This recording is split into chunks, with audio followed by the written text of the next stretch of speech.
All right, sports fans, today's the big day. We're going to try to fire the engine off for the first time.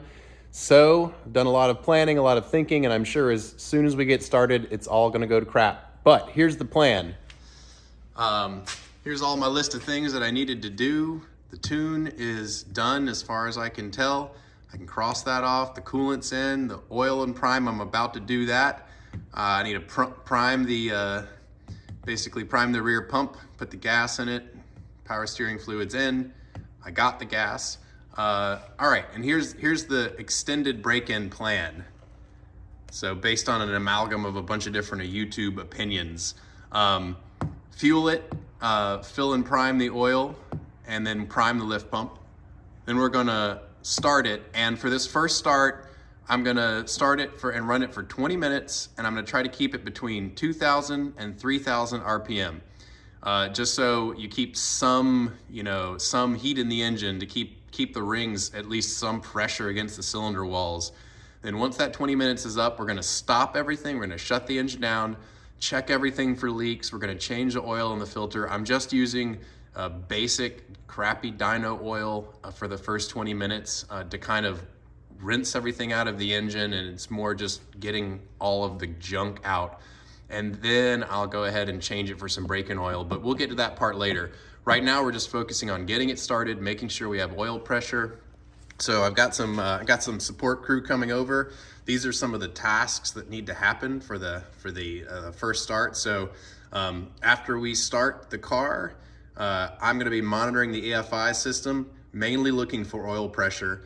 And then secondly, keeping the RPM between 2,000 and 3,000. So like I said, for this first 20 minutes to try to keep some pressure on the rings so it starts to seat and the rings start to break in. I'll have somebody keeping an eye on the power steering level because that was completely dry since this is a fresh build. So making sure that that's staying topped off and doesn't suck more air into the system.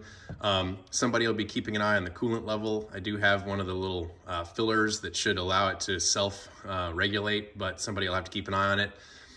Fan operation, it was quite a effort trying to figure out how to get to the Holley EFI to talk to the Spall brushless fans. I'll do a whole nother video on that since people may be interested. But making sure the fans work, and if they don't for whatever reason, I've got a friend who'll have a fan, like a box fan and an electric leaf blower. So that's the emergency backup situation if the fans don't come on. I'll have somebody check the battery voltage because I have that kind of expensive lithium battery in there and I don't want to kill that battery if the alternator is either overcharging or not charging enough. And then I'll have somebody just looking for leaks, spurts, smoke, etc. And they'll probably also be the person to be holding the fire putter outer. So anyways, the next step while I'm waiting for people to arrive is to use this primer tank that I bought, or I borrowed from a friend. So I'm gonna put some oil in here, pressurize it up, hook it into the passage that goes right into the oil pump and the front of the engine, and then see if we can get this thing primed. All right, the priming tank is filled with 3 or 4 quarts of oil right in there. I'm gonna attach this is a standard old Schrader valve to the side, and it says no more than 100 PSI. So I'll probably just do 60 because, oil pressure.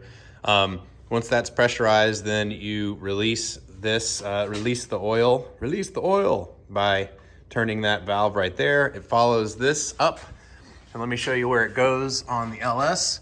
It's right in here, right on the front driver's side of the engine. There is a block off plug, and you remove that plug and put this fitting in. I think it's an M16 fitting. And essentially this is a passage that goes straight into the oil pump, which is on the nose of the crank. So at the very least, what it should do is prime the pump to allow it to suck fluid up from the pan. So that's the main concern. I have assembly lube on everything in here, so I'm not as worried about the initial contact. Mainly just worried that the pump gets a good prime quickly and starts delivering pressure quickly. So I'm gonna go ahead and pressurize that tank and then hopefully get it pushed into the engine. Then we'll fill the rest of the oil up through the normal oil filler port on the valve cover. If everything works correctly, this should be a really boring clip of video, but I've got it pressurized to 70 PSI, oil's in the tank, cap's on. I assume I just find out when it's done if it gurgles, if it like blows some oil up in, or blow some air up into the line. So let's go ahead and open it and see what happens.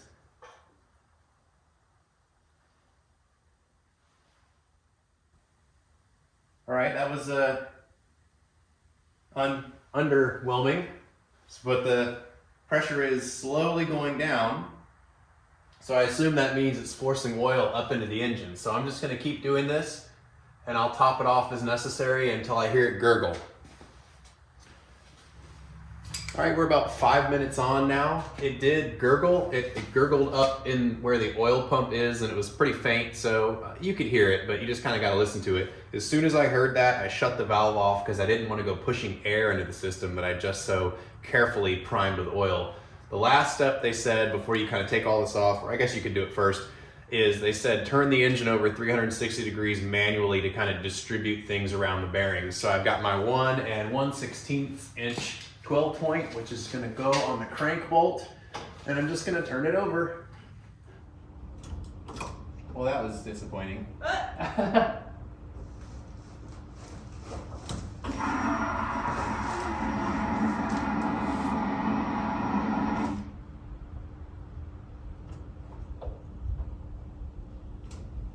Oh, I know exactly what the problem is. Clutch.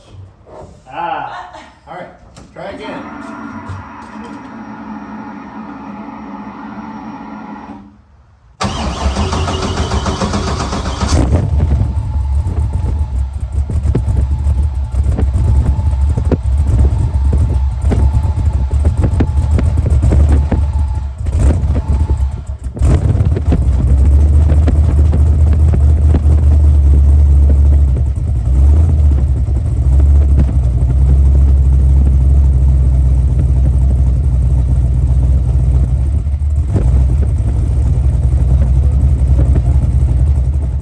We have success. After several years of messing with this thing, it finally has started, and it went really well, all things considered. A couple of things I screwed up on.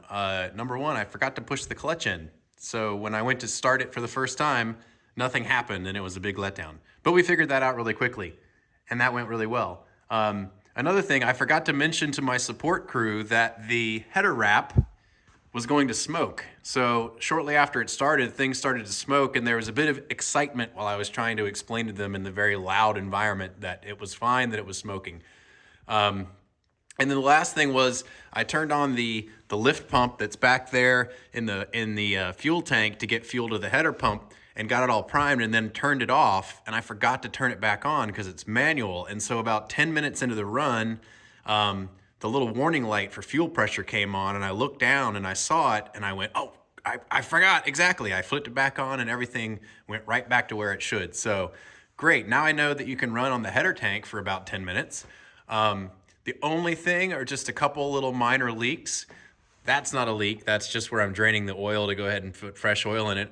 There was a little bit of a leak coming down around here, which I was a little concerned about, considering that this Milodon pan and this fitting has seen some bad reviews about oil leaking, although I think it's either coming from this NPT port here or just because I didn't tighten the oil filter down enough. So I may give that an extra crank, tighten this down a little bit extra, and then check it after the next run. The biggest leak, and just a kind of a note for you folks doing this as well, I made sure the floor was dry, clean before I started it, so that if there were any drips or leaks, my support crew could see it and identify it. This was a leak kind of before the engine had even started that I identified. There was some power steering fluid that was coming down that was dripping from right up there, and I was worried that it was the pump seal, but I think on further investigation it's coming from the supply line. So I'm gonna have to fool around up in there, but that's kind of a minor leak. And then the only other thing that was a leak was right over here. There was a little bit of a coolant leak that was coming down from that bung, which was in the radiator if you had wanted to put a temp sender for the fans. So I just need to give that another half turn or figure out where that's leaking. But all in all, it went really well. The car fired right up. That lithium battery, even though it's small, it did a fantastic job here. We're sitting at about 40 to 45 degrees of temperature today. That sucker turned it right over. Car started right up, It even idled all right. Certainly a lot of tuning to be done, but I couldn't ask for more. The next thing we're gonna do is put break-in oil in it, a new filter, and we're gonna take it on the road for about 50 miles worth of driving and then change the filter again. All right, one more thing we're gonna do on this video before we end it, because it's been less exciting than I anticipated, which is a good thing, is go ahead and cut the oil filter out. Now this was the oil filter I just had on there for the first 30 minutes of runtime because I expected to get it all junked up. I also wanted to take a quick peek at what the engine was doing on the inside.